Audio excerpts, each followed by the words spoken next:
El pecado cargado sobre Jesús. Todos nosotros nos descarriamos como ovejas, cada cual se apartó por su camino, mas Jehová cargó en él el pecado de todos nosotros.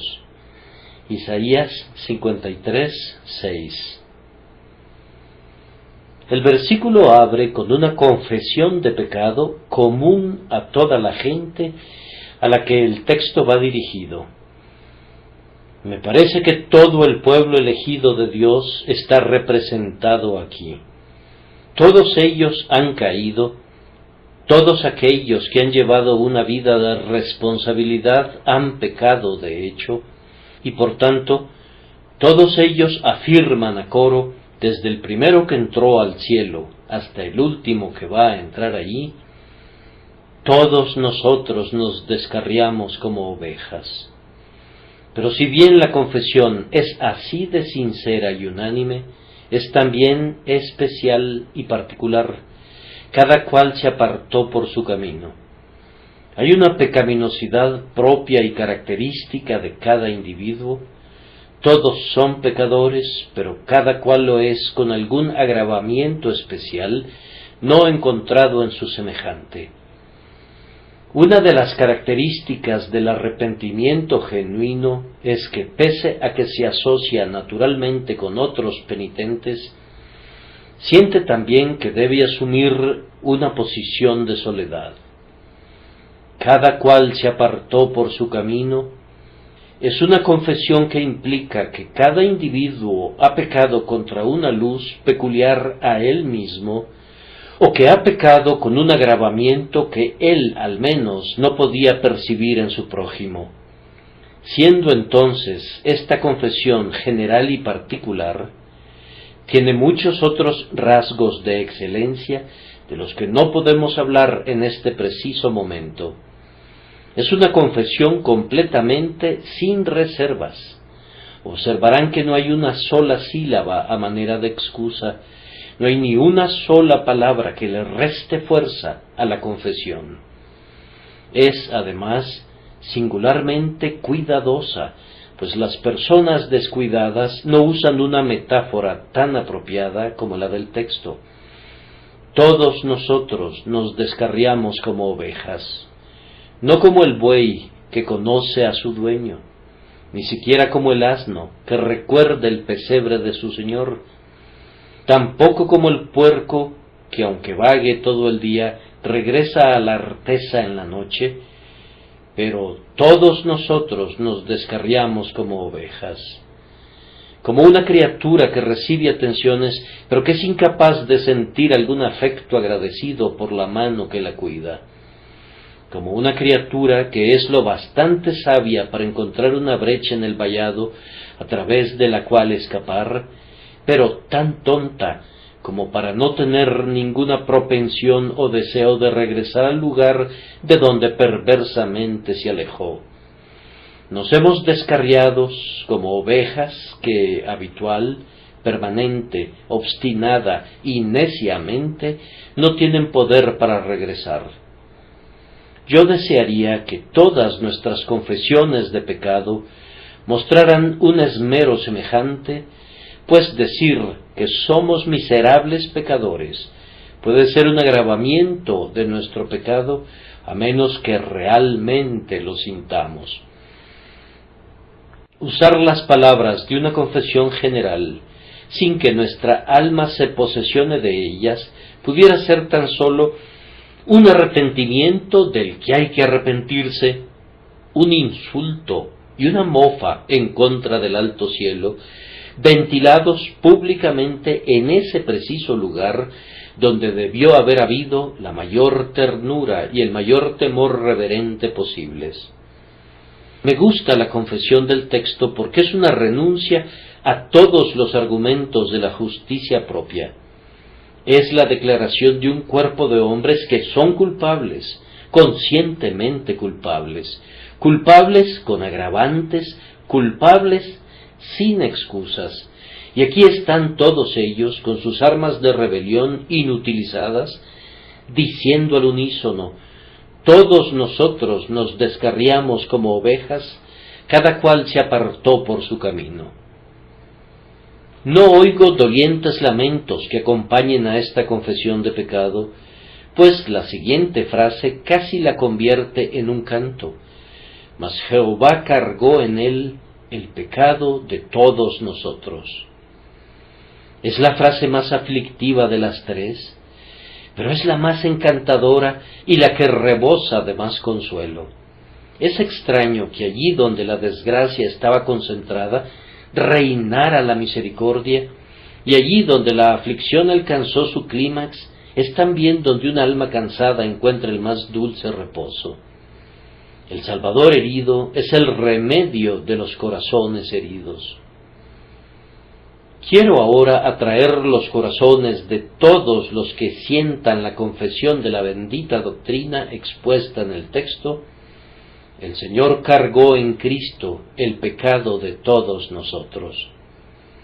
Tomaremos el texto primero a manera de exposición, luego a manera de aplicación, y concluiremos con una contemplación seria y espero que provechosa.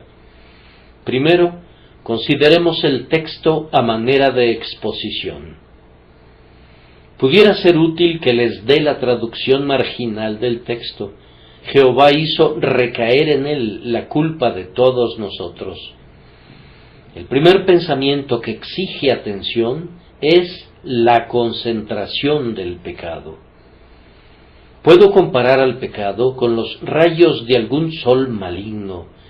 El pecado fue diseminado por todo el mundo tan abundantemente como la luz, y Cristo es llevado a sufrir el pleno efecto de los funestos rayos que emanan del sol del pecado. Dios, por decirlo así, sostiene un espejo ustorio y concentra todos los rayos esparcidos en un solo haz sobre Cristo.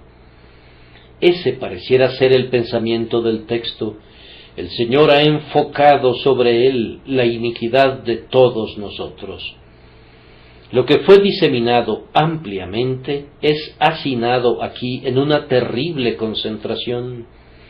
Todo el pecado de su pueblo es hecho recaer sobre la devota cabeza de nuestro bendito Señor. Antes de la gran tormenta, cuando el cielo se está ennegreciendo y el viento está comenzando a aullar, ustedes han visto que las nubes se apresuran casi desde cualquier punto de la brújula, como si el gran día de la batalla hubiera llegado y toda la terrible artillería de Dios estuviera apresurándose al campo. En el centro del torbellino y de la tormenta, cuando los relámpagos amenazan con incendiar todo el cielo y las negras nubes, cúmulo sobre cúmulo, se esfuerzan por ocultar la luz del día, tienen ustedes una metáfora muy gráfica de la concentración de todo el pecado sobre la persona de Cristo. El pecado de las edades pasadas y el pecado de las edades futuras, los pecados de aquellos elegidos que estuvieron en el paganismo y de aquellos que estuvieron en el judaísmo, el pecado de los jóvenes y de los viejos, el pecado original y el pecado real, todos obligados a concentrarse en un punto, todas las negras nubes concentradas y comprimidas en una gran tempestad que se precipita rápidamente como un tremendo tornado sobre la persona del grandioso Redentor y sustituto. Es como si se tratara de 1,000,000 de arroyuelos que se precipitan sobre la ladera del monte en el día de la lluvia, y todos se concentran en un profundo lago desbordante, siendo ese lago el corazón del Salvador, y siendo esos torrentes impetuosos los pecados de todos los que somos descritos aquí, haciendo una plena confesión de nuestros pecados. O tomemos una metáfora no de la naturaleza, sino del comercio. Supongan que las deudas de un gran número de personas fueran consolidadas, los bonos y los cheques diferidos que han de ser reconocidos o no en tal y tal fecha, y que todo eso fuera cargado sobre una persona que asume la responsabilidad de pagar cada uno de ellos sin la ayuda de nadie. Tal era la condición del Salvador. El Señor hizo que se concentraran en Él las deudas de todos los miembros de su pueblo, de manera que Él se hizo responsable de todas las obligaciones de cada uno de los que el Padre le había dado, sin importar cuáles hubieran sido sus deudas. O si esas metáforas no bastaran para interpretar el significado, tomen el texto en nuestra propia versión. Jehová cargó en él el pecado de todos nosotros.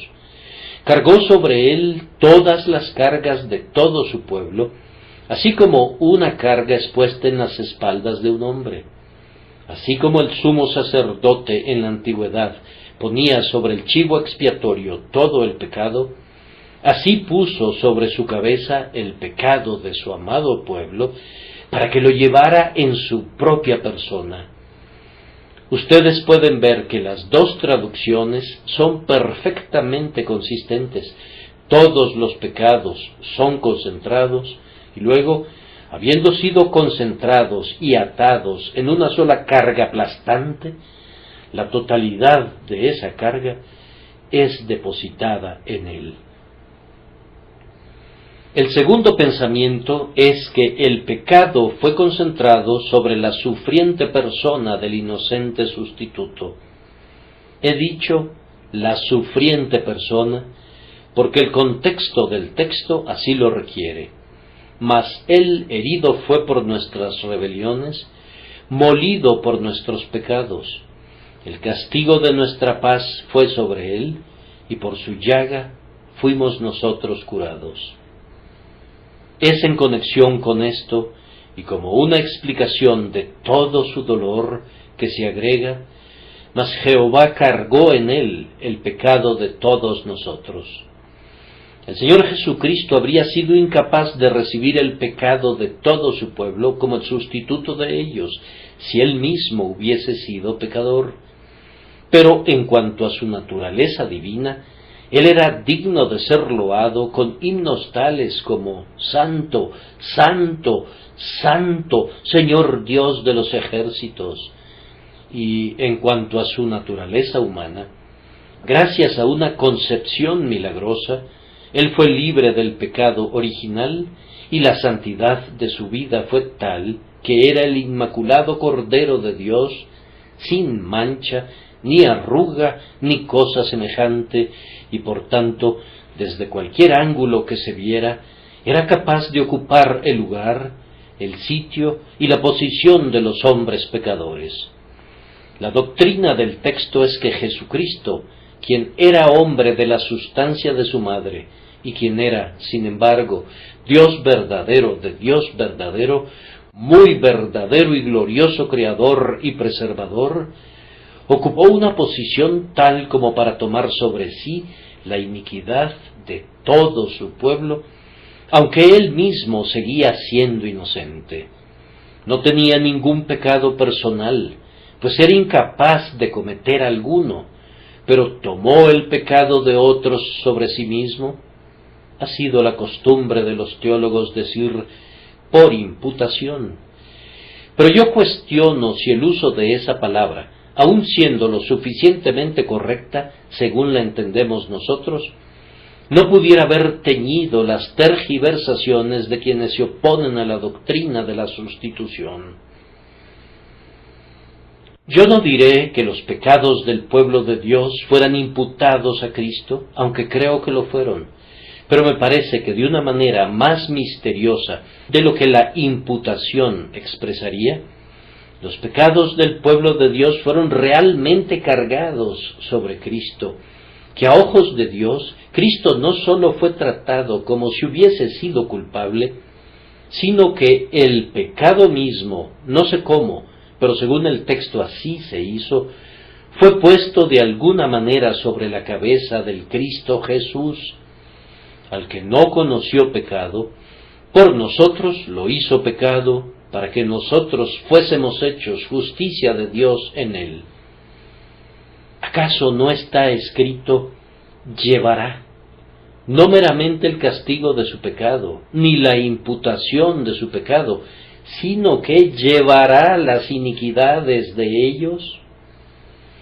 Nuestro pecado es cargado sobre Jesús en un sentido aún más profundo y verdadero del que es expresado por el término imputación. No creo poder expresarlo ni transmitir la idea que tengo en mi propia mente, pero si bien Jesús nunca fue y nunca podría ser un pecador, Dios no quiera que el pensamiento blasfemo cruce alguna vez nuestros labios o more en nuestro corazón. Con todo, el pecado de su pueblo fue cargado sobre él literal y verdaderamente. ¿Se han preguntado, ¿fue justo que el pecado fuese cargado así sobre Cristo? Nuestra respuesta es cuádruple. Creemos que lo fue, primero, porque fue el acto de aquel que tiene que hacer lo recto, pues Jehová cargó en él el pecado de todos nosotros. Fue Jehová, en contra de quien fue cometida la ofensa, quien ordenó que el pecado del pueblo en cuestión fuera cargado sobre Cristo. Impugnar esto, entonces, sería impugnar la justicia de Jehová, y yo ruego que ninguno de nosotros tenga la temeridad de hacerlo. ¿Se aventurará el tiesto a contender con el alfarero? ¿Acaso el vaso de barro contenderá con el Creador de todas las cosas? Jehová lo hizo, y aceptamos que es lo correcto, sin que nos importe lo que los hombres pudieran pensar del propio acto de Jehová. Recuerden, además, que Jesucristo tomó voluntariamente este pecado sobre sí. No fue algo forzado en él. No fue castigado por los pecados de otros con quienes no tenía ninguna vinculación, ni fue en contra de su voluntad, pero fue Cristo quien llevó él mismo nuestros pecados en su cuerpo sobre el madero, y mientras cargaba con ellos dijo, «Nadie me quita la vida, sino que yo de mí mismo la pongo». Todo fue conforme a su propio acuerdo eterno realizado con el Padre en nombre nuestro. Todo fue según su propio deseo expreso, pues de un bautismo tenía que ser bautizado, y cómo se angustiaba hasta que se cumpliera. Y por tanto, si se pudiera suponer alguna injusticia, queda suprimida por el hecho de que quien estaba principalmente involucrado en ello fue colocado voluntariamente en tal posición. Pero yo quisiera que recordaran, amados, que había una relación entre nuestro Señor y su pueblo, que se olvida con demasiada frecuencia, pero que hacía que fuera natural que cargara con el pecado de su pueblo. ¿Por qué habla el texto de que pecamos como ovejas? Creo que es porque quisiera que recordáramos que Cristo es nuestro pastor. Hermanos míos, no se trata de que Cristo tomara sobre sí los pecados de algunos forasteros. Recuerden que siempre existió una unión de una naturaleza sumamente misteriosa e íntima entre quienes pecaron y el Cristo que sufrió. No les importa si digo que no es injusto, sino que es conforme a la ley, que cuando una mujer se endeuda, su esposo tiene que pagar el monto debido, y cuando la Iglesia de Dios pecó, no era sino apropiado que su esposo, que se había desposado con ella, se convirtiera en el deudor a nombre de ella. El Señor Jesús estuvo en la relación de un esposo casado con su Iglesia, y por tanto, no fue algo extraño que asumiera sus cargas. Era natural que el pariente más cercano redimiera la heredad. Era sumamente apropiado que Emanuel, el pariente más cercano, redimiera con su propia sangre a su iglesia perdida. Recuerden que había una unión más estrecha incluso que el vínculo matrimonial, pues somos miembros de su cuerpo. No puedes castigar mi mano sin evitar que la naturaleza sensible que mora en el cerebro sufra por ello. ¿Y les parece extraño que cuando los miembros inferiores del cuerpo han transgredido, la cabeza sea conducida a sufrir? Me parece, hermanos míos, que si bien la sustitución está llena de gracia, no es una cosa anormal, sino acorde con las leyes del amor eterno. Todavía hay una cuarta consideración que puede suprimir la dificultad de que el pecado sea cargado sobre Cristo. No sólo se trata de que Dios lo cargara allí, de que Jesús lo tomara voluntariamente y de que además tuviera tal unión con su iglesia que hiciera natural que lo tomara, sino que deben recordar que este plan de salvación es precisamente similar al método de nuestra ruina. ¿Cómo caímos, hermanos míos? No fue debido a que cualquiera de nosotros se haya arruinado a sí mismo, de hecho.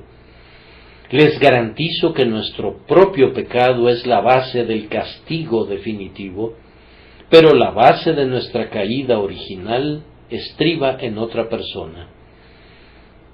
No tuve que ver con mi caída más de lo que tengo que ver con mi restauración, es decir, la caída que me convirtió en un pecador fue enteramente consumada por el primer Adán mucho antes de que yo naciera, y la salvación por la cual soy liberado fue completada por el segundo Adán a mi nombre mucho antes de que yo viera la luz.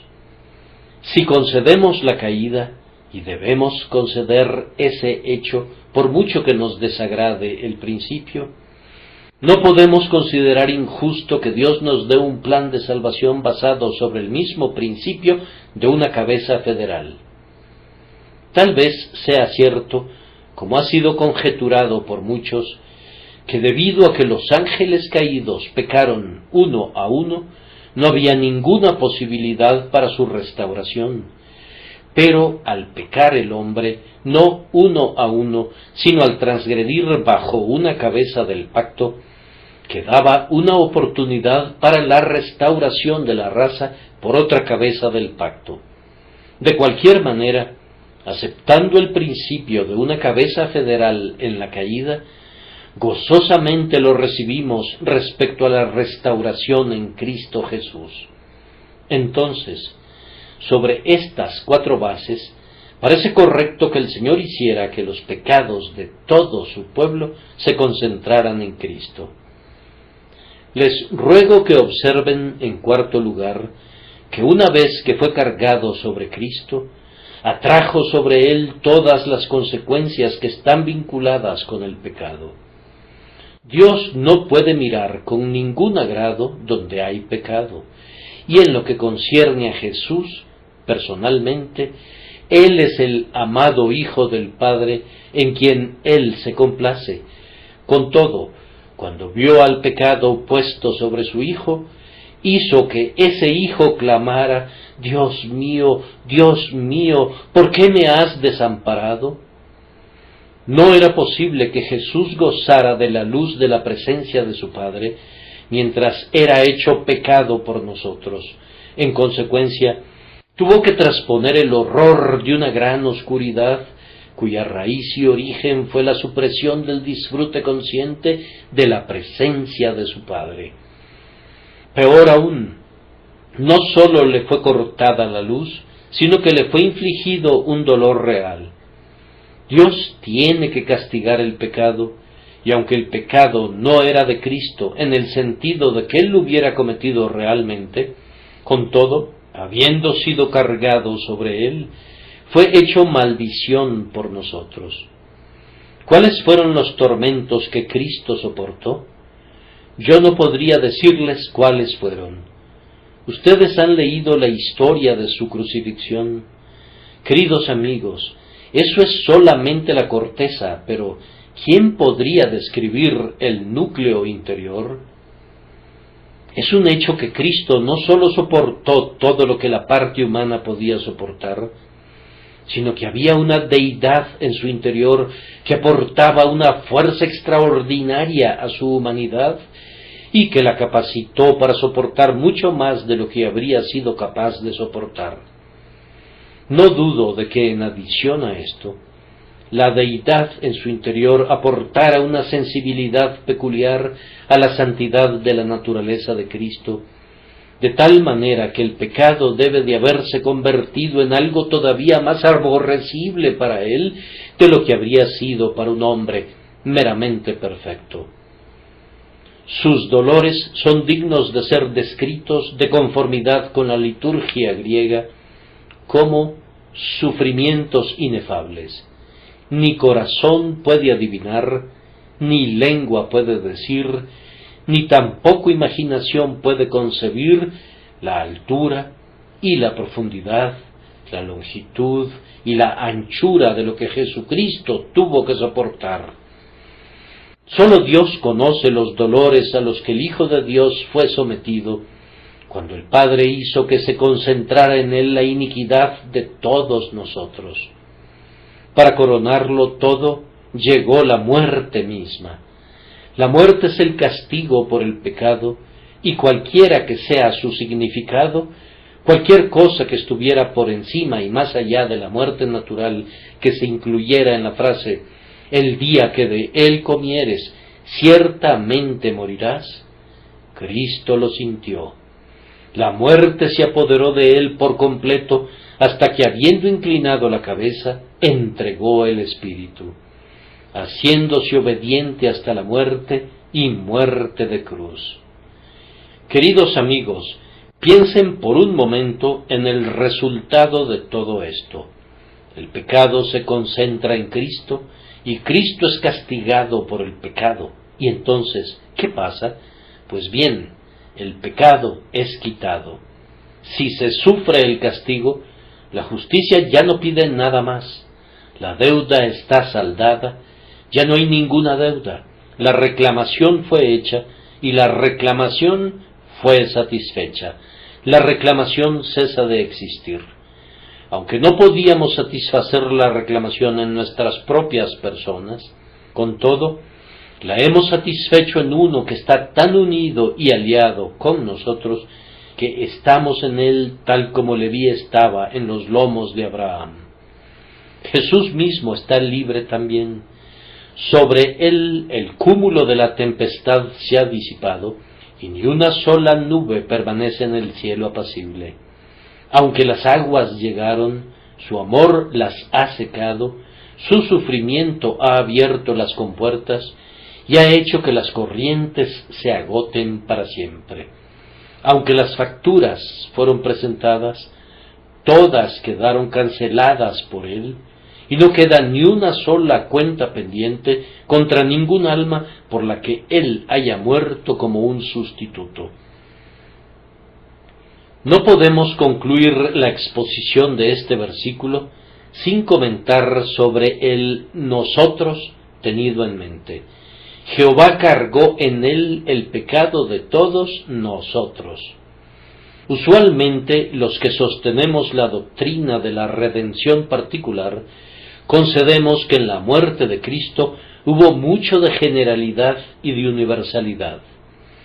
Creemos que la expiación de Cristo tuvo un valor infinito y que si Cristo hubiera decretado salvar a todo hombre nacido de mujer, no habría necesitado sufrir otro tormento. Había suficiente en su expiación para haber redimido a la raza entera, si así lo hubiese querido. Creemos también que por la muerte de Cristo hay una invitación general y honesta ofrecida a toda criatura bajo el cielo en términos como estos: cree en el Señor Jesucristo y serás salvo. Sin embargo, no estamos preparados para ir ni una pulgada más allá de eso.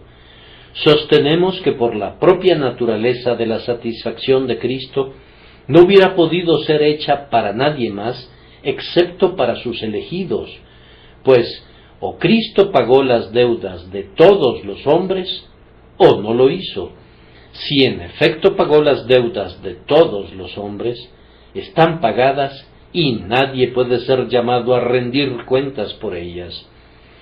Si Cristo fue la fianza de todo hombre que vive, entonces, ¿cómo es que en el nombre de la justicia común, Cristo ha de ser castigado y el hombre ha de ser castigado también? Si se replicara que el hombre no quiso aceptar la expiación, entonces yo pregunto de nuevo, ¿fue dada una satisfacción? Pues si así es, la satisfacción fue dada ya fuera que el hombre la aceptara o no, o de lo contrario la satisfacción por sí misma sería impotente hasta que el hombre le pusiera la eficacia, lo cual es ridículo de suponer. Si se nos quita el hecho de que Cristo realmente satisfizo por aquellos a quienes sustituyó, clamamos como Jacob, si he de ser privado de mis hijos, séalo. Nos habrían quitado todo lo que vale la pena tener. ¿Y qué nos han dado a cambio? Nos han dado una redención que manifiestamente no redime. Nos han dado una expiación que es realizada igualmente para los perdidos en el infierno como para los salvados en el cielo. ¿Y cuál es el valor intrínseco de una expiación como esa? Si nos dicen que Cristo hizo una expiación satisfactoria por cada uno de los miembros de la raza humana, nosotros les preguntamos cómo fue que hizo una expiación por aquellos que deben de haber estado en las llamas del infierno miles de años antes de que Él viniera a este mundo. Hermanos míos, la nuestra tiene la ventaja de la universalidad en su proclamación y en su ofrecimiento bona fide, de buena fe, pues no hay nadie viviente que crea en Jesús que no sea salvado por Cristo. Pero tiene una ventaja mayor que esta, es decir, que quienes creen efectivamente son salvados por esa fe, y ellos saben que Cristo hizo una expiación tal que si fueran castigados por el pecado, sería tanto una violación de la justicia como lo sería de la misericordia. Oh, alma mía, tú sabes hoy que todos tus pecados fueron concentrados en Cristo y que Él soportó el castigo por todos ellos. Él soportó, para que no soportáramos jamás, la justa ira de su Padre. Aquí hay una roca sobre la cual se pueden apoyar, un lugar de descanso seguro para quienes confían en Jesús. En cuanto a los que no confían en Él, vuestra sangre sea sobre vuestra propia cabeza. Si no confían en Él, no tienen parte ni suerte en este asunto, descenderán a su propio castigo para que ustedes mismos lo soporten. La ira de Dios permanece en ustedes. Descubrirán que la sangre de Jesús no ha realizado ninguna expiación por sus pecados. Ustedes han rechazado la invitación que les fue dada y han puesto lejos de ustedes la cruz de Cristo, y no caerá nunca sobre sus cabezas la sangre perdonadora, y no intercederán nunca por ustedes, sino que han de perecer bajo la ley, en vista de que rehúsan ser salvados bajo el Evangelio. Vayamos brevemente a la aplicación. Querido oyente, un amigo te hace ahora una pregunta. Hay un incontable grupo cuyos pecados el Señor Jesús llevó. ¿Cargó con los tuyos? ¿Desearías tener una respuesta?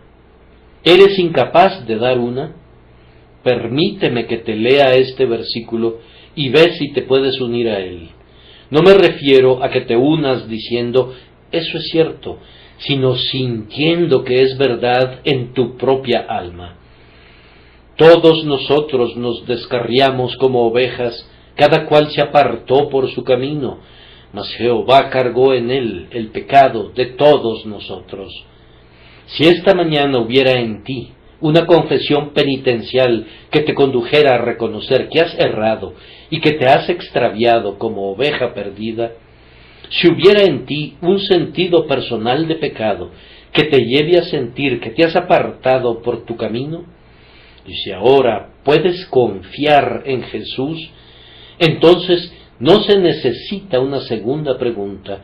Jehová ha cargado en él tu iniquidad y la iniquidad de todos los que confiesen su pecado y miren únicamente a Cristo. Pero si no confías en Cristo, no puedo decirte que el Señor haya tomado tu pecado y lo haya cargado en Cristo, pues yo sé en mi alma que viviendo y muriendo como estás ahora, tu pecado se levantará en juicio contra ti para condenarte. Querido amigo, me aventuraré a preguntarte, ¿estás reconciliado con la manera de Dios de quitar el pecado? ¿Sientes algún gozo en tu corazón ante el pensamiento de que Jesús cargue con el pecado por ti y sufra por ti? Si no lo sientes, yo no puedo ofrecerte la consolación que el texto da a quienes se someten a él. Pero déjame preguntarte, ¿pretendes cargar tú mismo con tu pecado? ¿Sabes lo que eso significa? Jesús sufrió mucho cuando cargó con el pecado de su pueblo, pero ¿qué sufrimiento será el tuyo cuando cargues con tu propio pecado? Horrenda cosa es caer en manos del Dios vivo. Hay algunos individuos en la actualidad que están tremendamente enojados con la doctrina del castigo eterno. Yo también podría estar enojado con ella si fuera una invención del hombre, pero siendo una amenaza proferida muy ciertamente en el libro de Dios, es en vano que yo dé coces contra el aguijón. Mi pregunta no debería ser ¿cómo puedo disputar en su contra?, sino más bien ¿cómo puedo escapar de ella? Querido oyente, no te aventures a entrar en la presencia de Dios cargando con tus propios pecados. Nuestro Dios es un fuego consumidor y su furia irrumpirá contra ti cuando te presentes allí. ¿Imaginas que tus propios méritos pueden expiar por el pecado? Te ruego que pienses en lo que Cristo tuvo que hacer antes de poder echar fuera de sí mismo el pecado. ¿Qué dolores soportó? ¿Qué océano de ira atravesó? ¿Y piensas que tus pobres méritos, si fueran méritos, pudieran servir jamás para hacer lo que el Salvador sufrió tanto para lograrlo? ¿Esperas escapar sin un castigo? Si así fuera, déjame rogarte que reconsideres el asunto, pues si Dios hirió a su propio Hijo, ¿piensas que te permitirá salir sin un solo rasguño? Si el Rey de Gloria, tomando únicamente sobre sí pecados de otros, tiene que morir, ¿qué piensas que será de ti, pobre gusano del polvo? ¿Piensas tú que Dios sería injusto para salvarte a ti? ¿Supones que su trato contigo será «Salud, amigo, qué gusto de verte», y que revocará su propia sentencia porque rehusas ser salvado por un plan que es tanto justo para él como seguro para ti? ¿Acaso será Dios injusto para complacer tus caprichos o para acceder a tus deseos? Pecador, dobla la rodilla ante este plan de salvación, pues has de saber que, y hablo ahora sabiendo lo que digo y también con frialdad, no hay otro plan de salvación bajo el cielo. Pudiera ser que se prediquen otros caminos de salvación, pero nadie puede poner otro fundamento que el que está puesto, Jesucristo, el justo. Si vas a pugnar por la salvación individualmente, y si esperas llegar al cielo sin que Cristo sea tu cabeza, puedes hacerlo, pero serás como los judíos de la antigüedad que tenían celo de Dios, pero no conforme a ciencia. Si andas procurando establecer tu propia justicia sin sujetarte a la justicia de Cristo, perecerás. Pero déjame preguntarte, ¿no se te hace recomendable este plan para ti? Si yo confío en Jesús, eso es para mí la evidencia de que tomó mis pecados y de que sufrió en mi lugar. Oh, el gozo que eso me proporciona. Te hablo ahora honestamente con base en mi propia experiencia. No hay doctrina que encienda mi alma con tanto deleite como la doctrina de la sustitución. La doctrina de la expiación, tal como es predicada con frecuencia, consiste en hacer algo nebuloso, brumoso, por lo cual la ley es honrada o tal vez deshonrada, pues difícilmente sé cómo llamarlo. Eso no me produce ningún gozo. Pero cuando yo sé que Cristo fue literal y realmente, no metafóricamente a guisa de figura, sino literal y realmente el sustituto de su propio pueblo, y cuando sé que confiando en Él tengo la evidencia de ser uno con su pueblo, vamos, mi alma comienza a decir, ahora puedo vivir. Soy limpio por medio de la sangre de Jesús, soy limpio, ahora puedo morir, pues me presentaré osadamente en el día de la resurrección por medio de Jesús mi Señor. Vamos, alma, me parece como si eso fuera suficiente para hacer que saltes a los brazos de Cristo crucificado, cubierto de sangre por ti, sufriendo desinteresadamente para que sus propios enemigos puedan vivir. Oh, no permanezcas alejado. Vamos, almas culpables, escapen como palomas a las heridas de Jesús.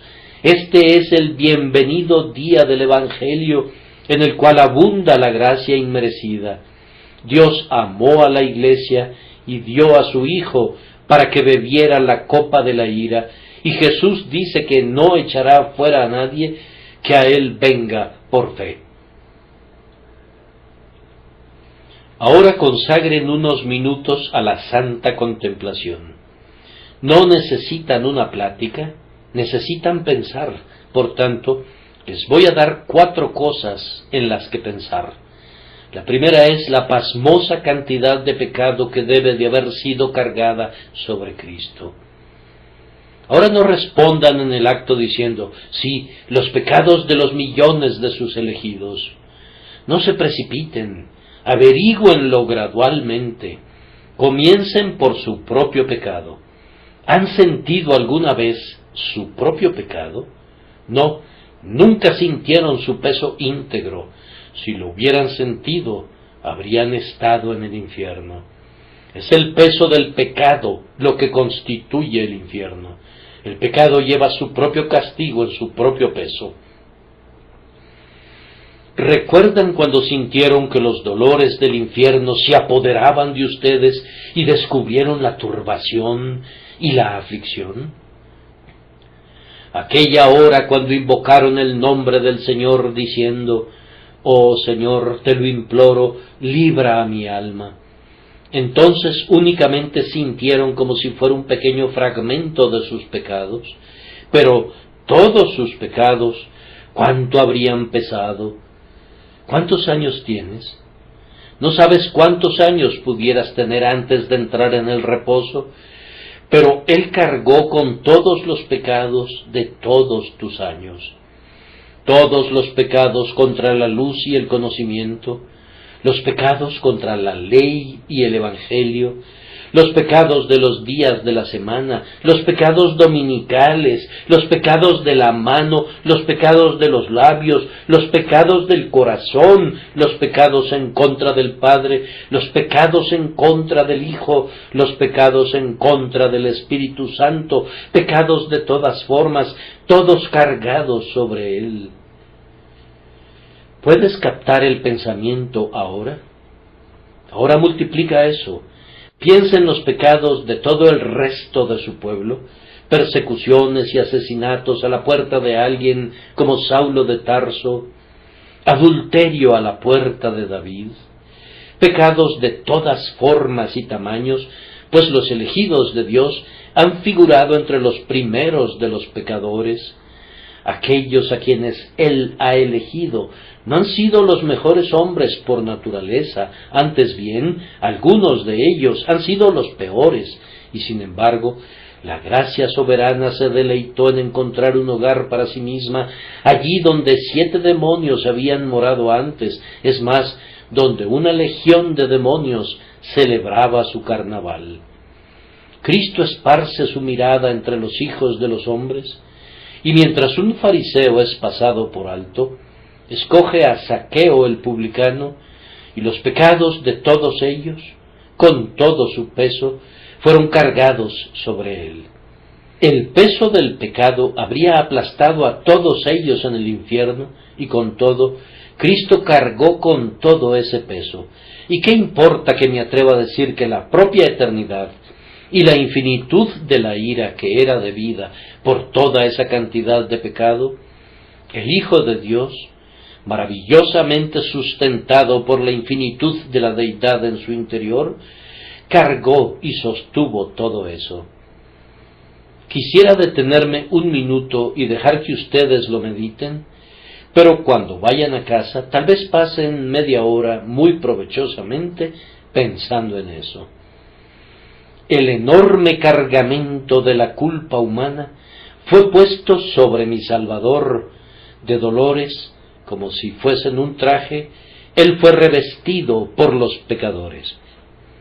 El siguiente tema que les ofrezco para contemplación es el asombroso amor de Jesús que lo llevó a hacer todo eso. Recuerden la manera en que Pablo lo declara. Ciertamente, apenas morirá alguno por un justo, o estrictamente justo, con todo, pudiera ser que alguno osara morir por el bueno o benevolente.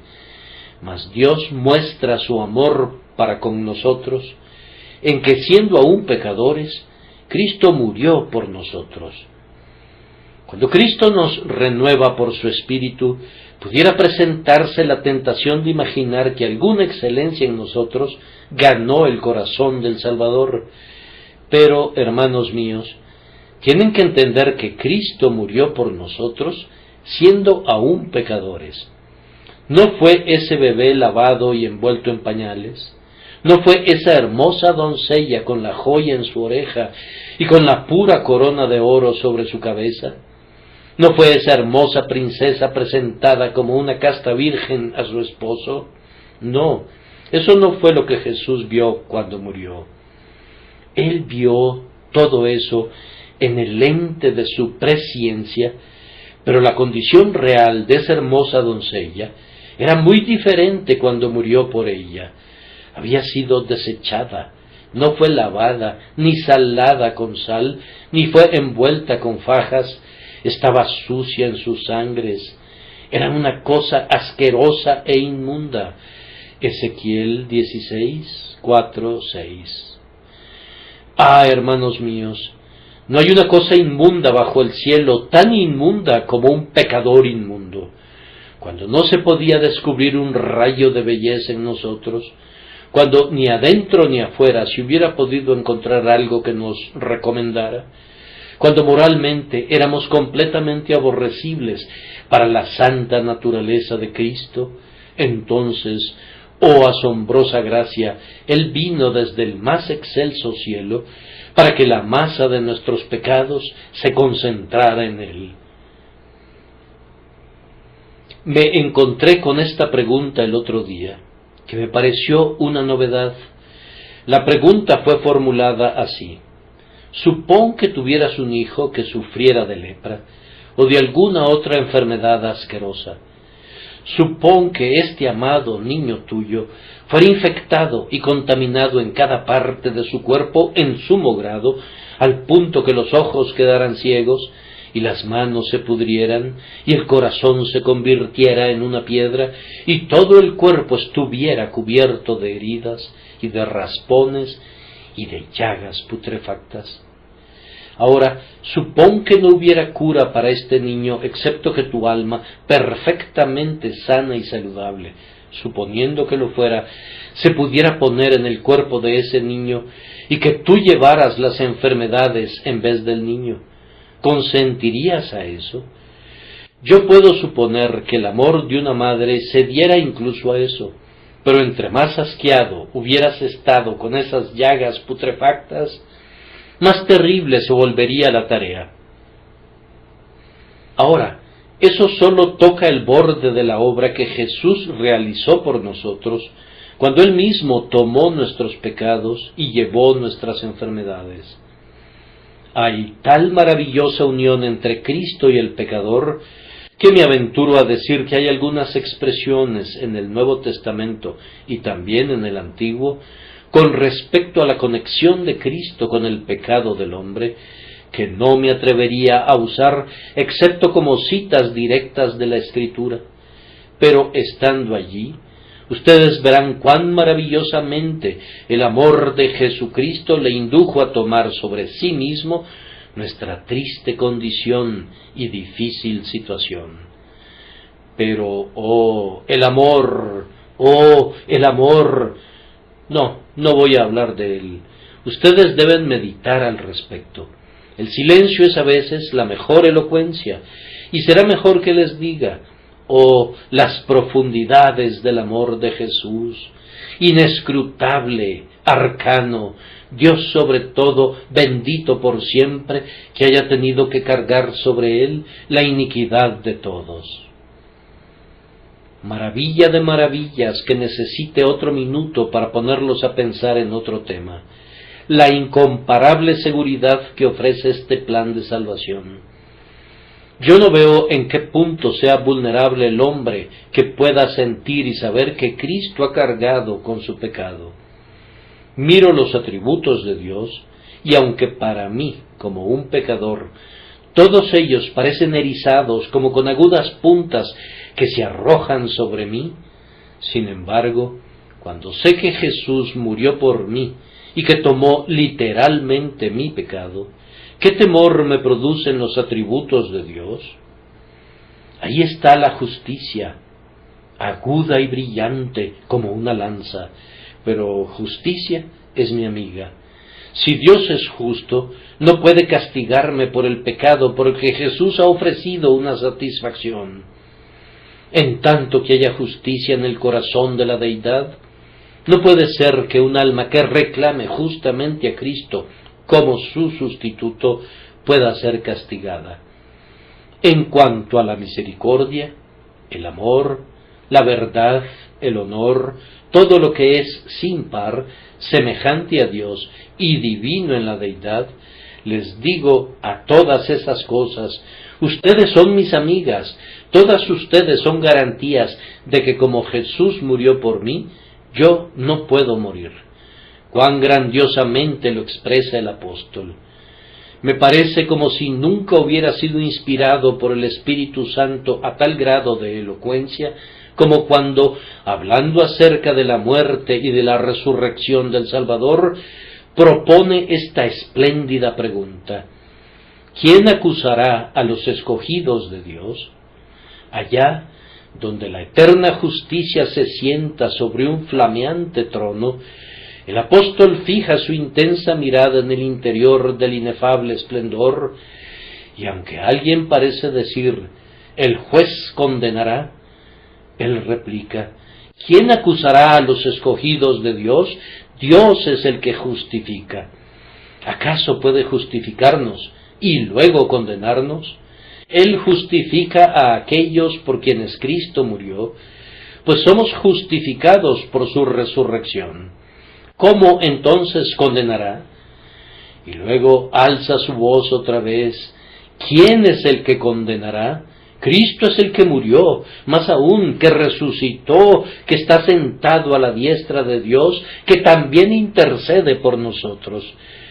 Sobre otras bases, un hombre tiene que sentirse inseguro, pero aquí puede saberse seguro. Que vayan quienes quieran y que edifiquen sobre sus cimientos de arena, que eleven sus superestructuras hasta que sean tan altas como la torre de Babel, pero que entonces se desplomen estruendosamente a sus oídos por ser incapaces de sostener su propio peso. Pero en lo que a mí respecta, mi alma descansará sobre esta sólida roca de la sustitución, y aferrándome a la roca con resuelta confianza, sé que no tengo motivo de temor, puesto que Jesús murió por mí. Por último, deseo darles como tema de contemplación, y les ruego que no lo olviden, esta pregunta: entonces, ¿Cuáles son los reclamos de Jesucristo sobre ustedes y sobre mí? Hermanos y hermanas, algunas veces he deseado ser elocuente, nunca cuando tenía una causa por la cual interceder en la que yo mismo estuviera involucrado, excepto cuando he tenido que hablar por Jesús. Pero ciertamente aquí no hay necesidad de elocuencia. Sus corazones serán los intercesores y sus agonías serán el argumento. Tomó nuestro bendito Señor el pecado de ustedes, hermanos míos, y sufrió todas sus terríficas consecuencias por ustedes, de manera que han sido liberados. Por su sangre y sus heridas, por su muerte y por el amor que lo condujo a morir, yo los conjuro que le traten como debe ser tratado. Ámenlo como debe ser amado, sírvanle como debe ser servido. Ustedes me dirán que han obedecido sus preceptos. Me alegra oírlo. ¿Están seguros de que lo han hecho? Si me amáis, guardad mis mandamientos. ¿Han guardado las ordenanzas cuando Él los liberó? ¿Han buscado serle obedientes en todos los sentidos? ¿Han proseguido escrupulosamente su caminata en todos los caminos establecidos por su Señor? Aunque pudieran decir eso, no me quedaría contento. No me parece que con tal líder como lo es Cristo, la mera obediencia lo sea todo. Napoleón tenía un poder singularmente suficiente para hacer que los corazones de los hombres se trenzaran y se entretejieran en torno suyo.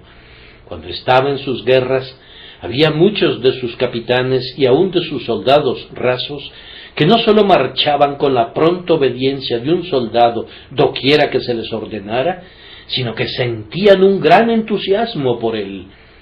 ¿No han oído nunca acerca de aquel soldado que se arrojó al paso de una bala para recibirla en su pecho para salvar al emperador?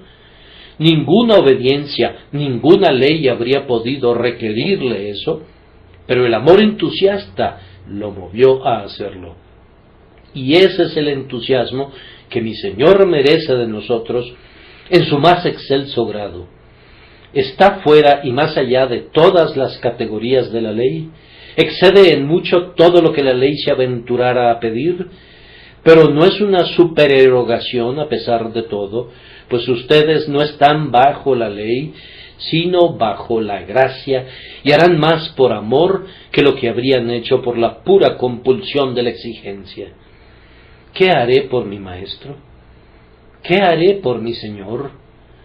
¿Cómo lo expondré? Hermanos y hermanas míos, mi meta más elevada delante de Dios, a continuación de la conversión de los inconversos entre ustedes, es que ustedes que realmente aman a Cristo, le amen en verdad y actúen como si lo hicieran. Yo espero que no se conviertan nunca en una fría iglesia muerta, o que mi ministerio no les ayude jamás a adormecerlos hasta llegar a un estado como ese. Si Jesucristo no merece todo de ustedes, no merece nada. Ustedes no saben absolutamente nada de sus reclamos si no sienten que, aunque pudieran reservarse algo y el deber no llamara, ustedes aman al Señor con tan grande celo que han de darle todo. Cristo ocupa mi lugar. Oh, que aprenda yo a representarlo a Él, y a argumentar por Él, y a vivir para Él, y a sufrir por Él, y a suplicar por Él, y a predicar y a trabajar por Él según la ayuda que Él me dé. Puedo recordarle a cada uno de ustedes individualmente que como todos ustedes siguieron su propio camino e individualmente cometieron algún pecado para aumentar esa carga, han de rendirle un servicio individual. Contribuyan con su riqueza a la obra común de la Iglesia y háganlo constantemente y con deleite. Nuestro colegio, que está prestando tantos servicios, grandemente necesita y exige la ayuda de todos los que aman nuestra obra y aman la verdad del Señor. Pero en adición a eso, haz algo por ti mismo. Habla personalmente por Cristo, Ten alguna obra a la mano que tú mismo harás. Lo repito, ayuda en todo momento a la obra del cuerpo conjunto, pues esa será una gran obra, siendo Dios nuestra vida y apoyo, y que nadie deje de dar de su riqueza para la causa de Cristo. Pero eso no es todo todavía. Él no te pide tu bolsillo únicamente, sino tu corazón. No es el centavo, son las actividades del alma. No son los chelines y las guineas, etc., sino que es lo más interno de tu alma, el meollo de tu espíritu. Oh cristiano, por la sangre de Jesús, entrégate a Él de nuevo. En las antiguas batallas romanas sucedía algunas veces que el resultado del combate parecía incierto, y algún capitán inspirado por un patriotismo supersticioso se ponía sobre su espada y se entregaba a su propia destrucción por el bien de su país, y entonces, de acuerdo a esas antiguas leyendas, la batalla daba siempre un giro. Ahora, varones hermanos, hermanas, cada uno de ustedes que ha gustado la benignidad del Señor, conságrese en este día a vivir, a morir, a gastar lo suyo y a gastarse ustedes mismos por el Rey Jesús. No serán ningunos necios, pues nadie tuvo jamás una ambición más digna. No te estarás consagrando a alguien que no lo merece. ¿Sabes cuánto le debes? Es más, desconoces con la amplitud de vida la profundidad de tu obligación, pero sabes que le debes todo lo que tienes, tu rescate del infierno y tu esperanza del cielo. Síganme esta mañana en estos versos. Está hecha, la gran transacción está hecha. Yo soy de mi Señor y Él es mío. Él me atrajo y yo le seguí, embelesado de confesar la voz divina. Ahora reposa, corazón mío, largamente dividido, reposa fijado en este bienaventurado centro, estando entre cenizas. ¿Quién rezongaría por tener que partir al ser llamado a festejar con el pan de ángeles? Alto cielo, que oíste el solemne voto, habrás de oír ese voto renovado diariamente, hasta que en la última hora de vida yo me incline y bendiga en la muerte un vínculo tan amado.